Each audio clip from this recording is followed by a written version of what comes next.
Breaking news CJIB Gavai justice AG మాసిన్ నేతృత్వంలోని భారత supreme court Telangana శాసనసభ స్పీకర్ను 23 నెలల్లోపు బీఆర్ఎస్ పార్టీకి చెందిన 10 మంది ఎమ్మెల్యేలను అనర్హులుగా ప్రకటించాలని ఆదేశించింది. ప్రశ్నార్థక ఎమ్మెల్యేలు తెలంగాణలో బీఆర్ఎస్ నుంచి కాంగ్రెస్లోకి మారారు.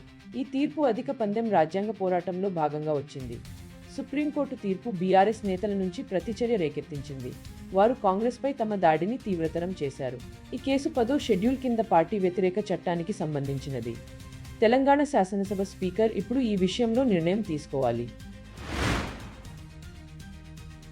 ఆగస్టు 5న జరగనున్న అఖిలపక్ష సమావేశానికి భారత్ రాష్ట్ర సమితి ప్రతినిధి బృందానికి ఎన్నికల సంఘం ఆహ్వానం పలికింది.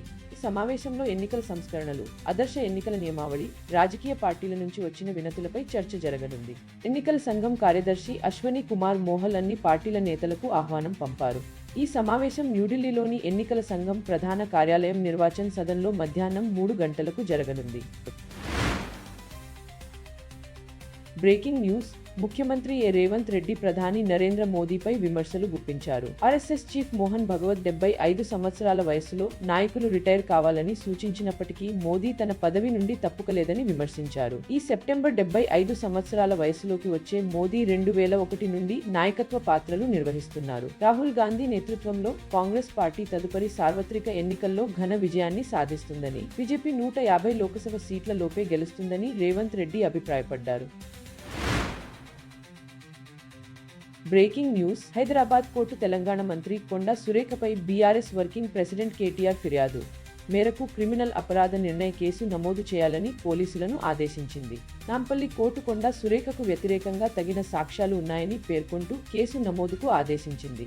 కేటీఆర్పై కొండా సురేఖ చేసిన అవమానకర వ్యాఖ్యల నుంచి ఈ ఫిర్యాదు ఉద్భవించింది. దాదాపు 10 నెలల క్రితం దాఖలైన ఫిర్యాదును సమీక్షించిన తర్వాత కోర్టు ఈ నిర్ణయం తీసుకుంది. కొండా సురేఖకు నోటీసు జారీతో కేసు కొనసాగుతుంది. కేసు నమోదుకు 2025 ఆగస్టు 21 లోపు గడువు నిర్ణయించారు.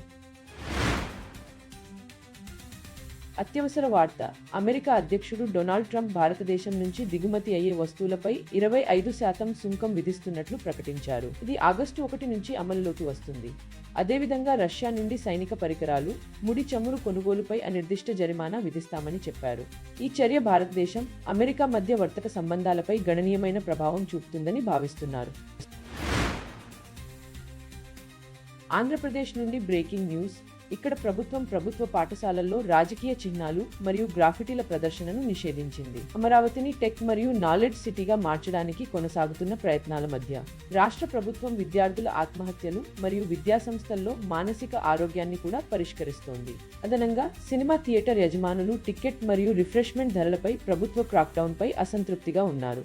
అంతేకాకుండా 3,500 కోట్ల రూపాయలకు పైగా విలువైన ఆంధ్రప్రదేశ్ లిక్కర్ కుంభకోణం రాష్ట్ర రాజకీయాల్లో కేంద్ర సమస్యగా మిగిలిపోయింది.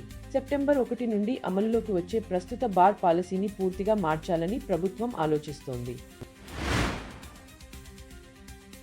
ఆంధ్రప్రదేశ్లో బ్రేకింగ్ న్యూస్ మద్యం కుంభకోణం కేసులో కీలక నిందితుడు వెంకటేష్ నాయుడు అరెస్టయ్యాడు. ప్రస్తుతం న్యాయకుడితిలో ఉన్నాడు.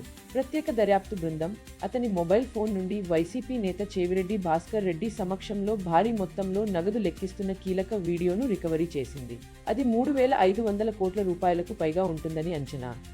SIT, ఎన్ఫోర్స్మెంట్ డైరెక్టరేట్ బహుకోట్ల మద్యం కుంభకోణంపై దర్యాప్తు కొనసాగిస్తున్నాయి.